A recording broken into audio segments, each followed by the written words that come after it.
নমস্কার সুধী ভক্তবৃন্দ, আপনাদের মতে এই পৃথিবীতে সবচেয়ে বড় পাপী কে, নারী না পুরুষ? যদি আপনাদের এই সম্পর্কে জানা না থাকে তাহলে অবশ্যই এই গল্পটি শুনুন। এরপরে আপনাদের জানা হয়ে যাবে যে ভগবান শ্রীকৃষ্ণের দৃষ্টিতে সবচেয়ে বড় পাপী কে, নারী না পুরুষ। একটি জঙ্গলে একটি তোতা এবং একটি ময়না প্রেমপূর্বক একসাথে বাস করত। তাদের মধ্যে অনেক ভালোবাসা ছিল। একদিন কোনো বিষয়ে বিরোধের কারণে তোতা এবং ময়না নিজেদের মধ্যে ঝগড়া করে। তোতা বলল, এই সংসারে সবচেয়ে বড় পাপী এবং বিশ্বাসঘাতক হলো নারী। ময়না উত্তর দিল, এই সংসারে সবচেয়ে বড় পাপী এবং বিশ্বাসঘাতক হলো পুরুষ। তারা একে অপরের সাথে তর্ক করে চলল এবং তাদের মতবিরোধের সমাধানের জন্য তারা ভগবান শ্রীকৃষ্ণের কাছে গেল এবং তাদের কথা জানালো। শ্রীকৃষ্ণ তোতাকে জিজ্ঞাসা করলেন, তুমি কিভাবে বলতে পারো যে এই পৃথিবীতে নারী পুরুষের তুলনায় বেশি পাপী এবং বিশ্বাসঘাতক? সুপ্রিয় দর্শকবৃন্দ, আপনারা অবশ্যই এই গল্পটি পুরোটা শুনুন।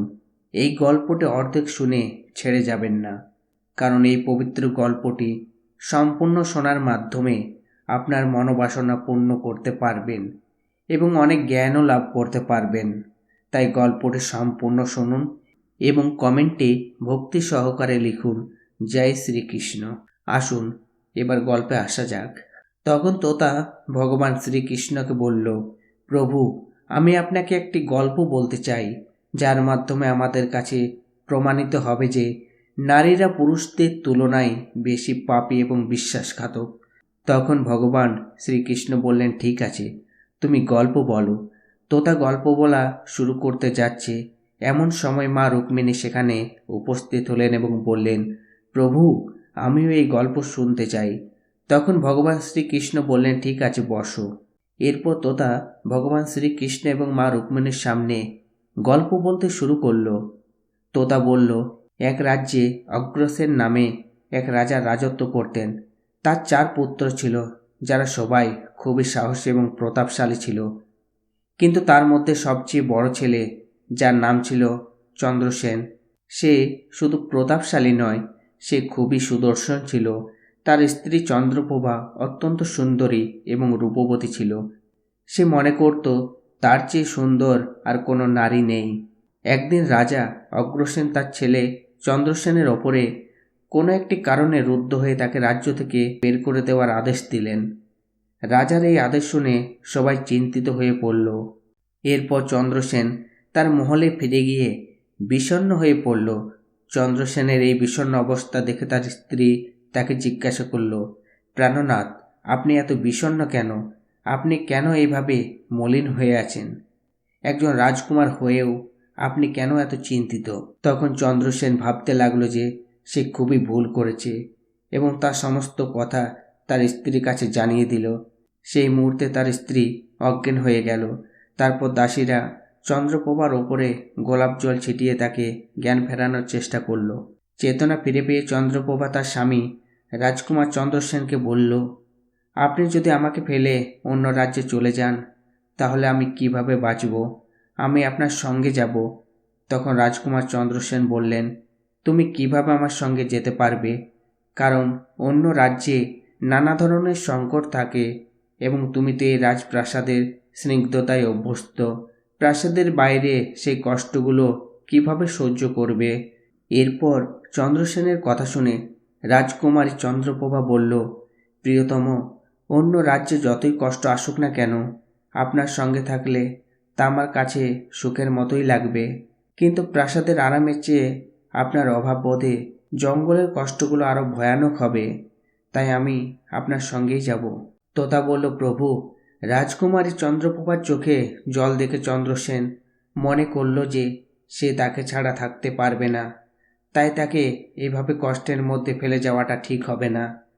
এইসব কথা ভাবতে ভাবতে রাজকুমার চন্দ্রসেন তার স্ত্রী চন্দ্রপ্রভাকে বললেন, তুমি উদাস হও না, আমি তোমাকে সঙ্গে নিয়ে যাব। চন্দ্রসেনের এই কথায় চন্দ্রপ্রভা খুব খুশি হয়ে গেল এবং স্বামীর সঙ্গে যাওয়ার জন্য প্রস্তুতি নিতে লাগলো। পরের দিন সকালে তারা রাজ্য ছেড়ে এক জঙ্গলে পৌঁছায়। হাঁটতে হাঁটতে তারা ক্লান্ত হয়ে পড়ে এবং বিশ্রাম নেওয়ার জন্য একটি বড় বটগাছের নিচে বসার সিদ্ধান্ত নেয়। তারা খুব ক্লান্ত ছিল এবং ঠান্ডা বাতাসের পরশে তৎক্ষণাৎ ঘুমিয়ে পড়ে। কিন্তু কিছুক্ষণ পর একটি সাপ এসে চন্দ্রপ্রভাকে কামড়ে দেয়। তোতা বলল, হে প্রভু। এরপর শোনো, সাপের কামড়ে রাজকুমারী চন্দ্রপ্রভা যন্ত্রণায় কষ্ট পেতে থাকে এবং চন্দ্রসেনের ঘুম ভেঙে যায়। চন্দ্রপ্রভাকে যন্ত্রণায় ছটফট করতে দেখে এবং সাপটিকে চলে যেতে দেখে চন্দ্রসেন অস্থির হয়ে পড়ে। কিছুক্ষণ পরে চন্দ্রপ্রভার মৃত্যু হয়। এইভাবে মৃত রাজকুমারীকে দেখে চন্দ্রসেন উচ্চস্বরে কাঁদতে থাকে। চন্দ্রসেন মনে মনে ভাবল, যখন আমার জীবনসঙ্গী নেই তখন আমি বেঁচে থেকেই বা কী করব? আমি এই জঙ্গলে আমার জীবন শেষ করে দেব। এমন ভাবতে ভাবতে সে চন্দ্রপ্রভা দেহের পাশ থেকে উঠে গিয়ে কাঠ সংগ্রহ করতে শুরু করে এবং কাঁদতে কাঁদতে বলে, আমিও চন্দ্রপ্রভার চিতায় দাহ হয়ে প্রাণ ত্যাগ করব। ঠিক সেই মুহূর্তে স্বর্গ থেকে একটি দেবদূত এসে চন্দ্রসেনকে কাঁদতে দেখে তার প্রতি দয়া অনুভব করল। সে চন্দ্রসেনের কাছে গিয়ে জিজ্ঞাসা করল, তুমি কেন কাঁদছো? তোমার দুঃখ কী? তখন রাজকুমার চন্দ্রসেন দেবদূতকে বলল, আমার কষ্টের কথা বলার সাহস নেই। আমি চাই যেন এই মাটি ফেটে আমাকে গ্রাস করে। দেবদূত তখন বলল, আমাকে তোমার অবস্থা বলো, হয়তো আমি তোমাকে সহায়তা করতে পারি। তখন চন্দ্রসেন বলল, আমি একজন রাজকুমার এবং রাজা অগ্রসেনের পুত্র। আমার পিতা আমাকে রাজ্য থেকে ছেড়ে চলে যেতে বলেছিলেন, তাই আমার স্ত্রী আর আমি এই জঙ্গলে হাঁটতে হাঁটতে এখানে চলে এসেছি। এখানে এসে একটি সাপ আমার স্ত্রীকে কামড়ে দিল এবং তার মৃত্যু হয়ে গেল। আমি কাঠ সংগ্রহ করছি যাতে আমি আমার স্ত্রীর সঙ্গে একসঙ্গে পুড়ে নিজেকেও অগ্নির হাতে সমর্পণ করে দিতে পারি। তোতা বলল, হে প্রভু। এরপর শোনো। চন্দ্রসেনের কথা শুনে দেবদূত বললেন, রাজকুমার, তুমি কতটা নির্বোধ। এই সংসার হলো এমন এক জায়গা যেখানে মানুষের আসা যাওয়া লেগেই থাকে। একদিন এই শরীরকে সবাইকেই ত্যাগ করতে হবে। তুমি তো এই কথাটি জানো। এই সংসারে কেউ কারোর সঙ্গে আসে না এবং কেউ কারোর সঙ্গে যায়ও না। তবুও তুমি নির্বোধের মতো এমন কথা বলছো। যদি তুমি জীবিত থাকো তবে আরও অনেক প্রাণী তোমার সঙ্গ দেবে। তাই আমার কথা শোনো এবং মৃত্যুর কথা ভুলে যাও। এই মানব শরীর পাওয়ার জন্য দেবতারাও আকুল হয়ে থাকে। তবে কেন তুমি এই শরীর নষ্ট করতে চাইছো? দেবদূতের কথা শুনে চন্দ্রসেন বলল, হে দেবদূত, আপনি যা বললেন তা সত্য, কিন্তু এমন এক সতী স্ত্রী আমার আর কোনো জন্মে পাওয়া সম্ভব হবে না। তাই আমি এর সঙ্গেই মৃত্যুবরণ করব। চন্দ্রসেনের এই দৃঢ় সংকল্প দেখে দেবদূত বুঝলেন যে সে তার স্ত্রীকে ছাড়া থাকতে পারবে না। তখন দেবদূত চন্দ্রসেনকে বললেন, রাজকুমার, তোমার স্ত্রীকে পুনরায় জীবিত করার জন্য কেবল একটি উপায় রয়েছে। এখন তুমি আমার কথা মন দিয়ে শোনো। যদি তুমি এই উপায়টি করতে পারো তাহলে তোমার স্ত্রী আবার জীবিত হয়ে উঠতে পারে। তখন চন্দ্রসেন বলল, হে দেবদূত, আপনি যা বলবেন আমি তাই করতে প্রস্তুত। শুধু আমার স্ত্রীকে বাঁচিয়ে তুলুন। তখন দেবদূত বললেন, তোমার স্ত্রীর আয়ু ছিল মাত্র 20 বছর, যে ইতিমধ্যে ব্যয় করেছে। তোমার আয়ু 70 বছর, যার মধ্যে 30 বছর ইতিমধ্যে কেটে গেছে। তোমার জীবন আরও 40 বছর অবশিষ্ট আছে। যদি তুমি তোমার অর্ধেক জীবন তোমার স্ত্রীর জন্য দান করো তাহলে তোমাদের উভয়ের আয়ু সমান হয়ে যাবে। যদি তুমি এই শর্ত মেনে নাও তবে রাজকুমারী শীঘ্রই সুস্থ হয়ে উঠবে। দেবদূতের এই কথা শুনে রাজকুমার চন্দ্রসেন বললেন, আমি এই শর্ত মেনে নিচ্ছি।